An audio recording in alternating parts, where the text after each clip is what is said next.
Does India need a law on match fixing? Should match fixing be recognized as a criminal offence in India? The answer to that is yes.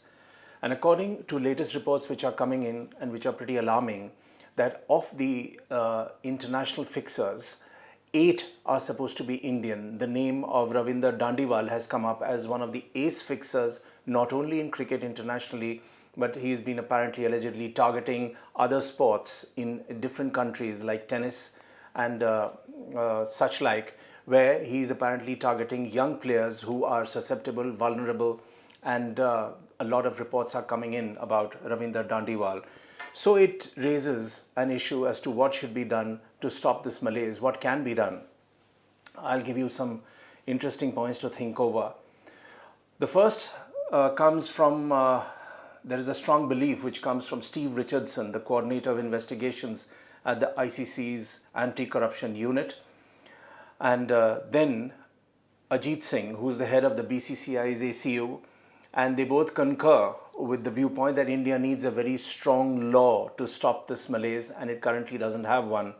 And that is the source of corruption of cricket in India. Now, India is scheduled to host 2 very big events, and that would give an opportunity, these gentlemen believe, and others too, for match fixing in India, for corruptors in the game to target. And those 2 events over the next 3 years in India are the 2021 T20 World Cup, followed by the ODI World Cup in 2023. And that gives a window for India to act upon, and I believe it should.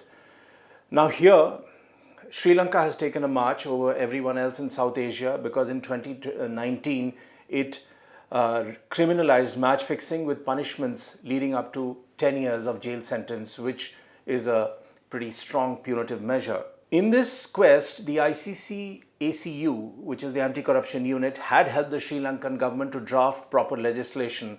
So if the Indian government wants any help from the ICCU, obviously is going to get it. And Richardson said, we'll do everything we can to disrupt the corruptors, and we do. We make life very difficult for them, and as far as much as we can to stop them from operating freely. But, and the big question is that police action alone is not going to be sufficient unless and until this is recognized as a criminal offense. He says, we have currently just under 50 investigations. The majority of those have links back to corruptors in India.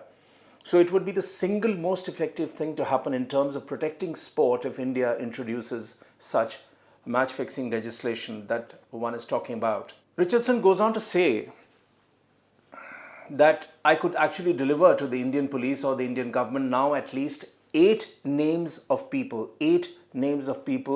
who are what I would term serial offenders. So the ICC has those 8 names who are known as serial offenders, all are Indian. At the moment, with the lack of legislative framework in India, it is, and this is his quote, it is very limited with what the police can do, and much as we try professionally, without proper legislation, this is not going to work. There is, in this entire thing, it is the most important point to remember, and India has experienced a lot of such instances ever since the time of Hansi Cronje when he came down here with his team from South Africa to play, and we all know what happened.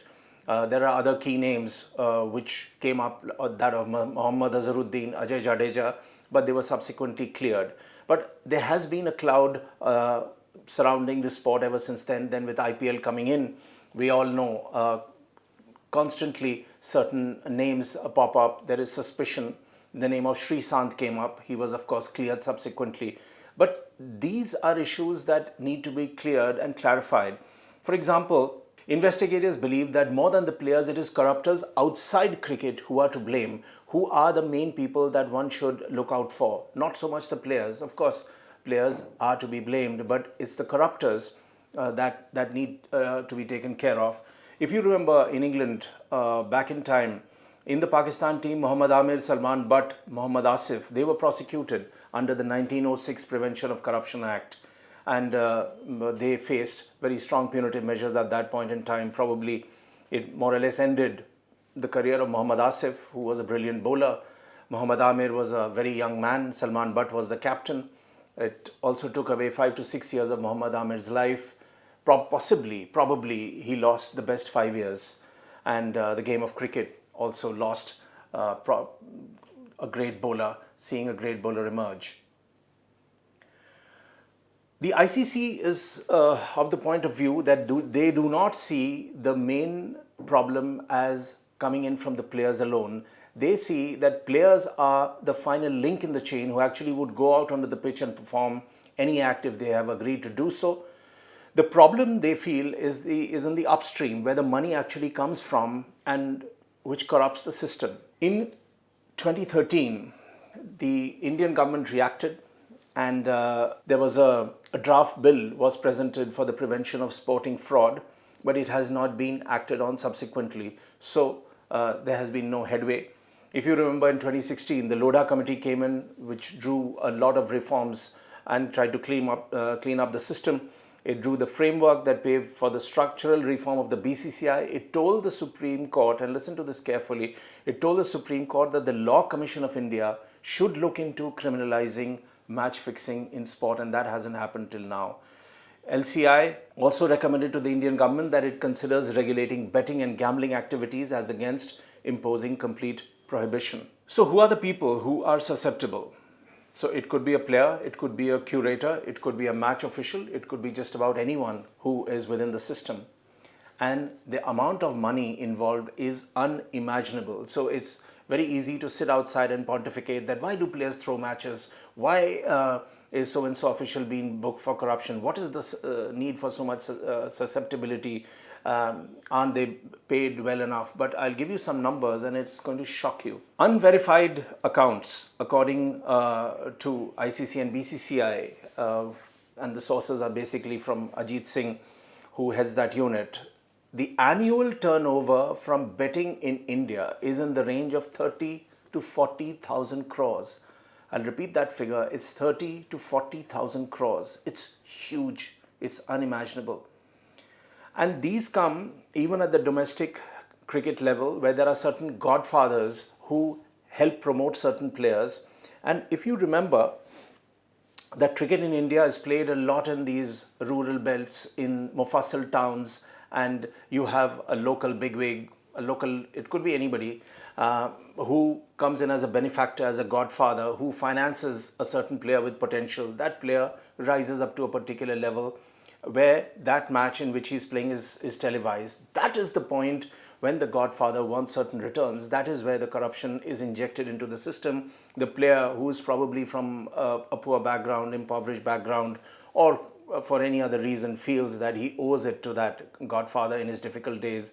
So what does he do? That player becomes susceptible. That is the point that this system needs to be cleaned up, and everyone is worried about it. State leagues are another source where corruption is allegedly very prevalent.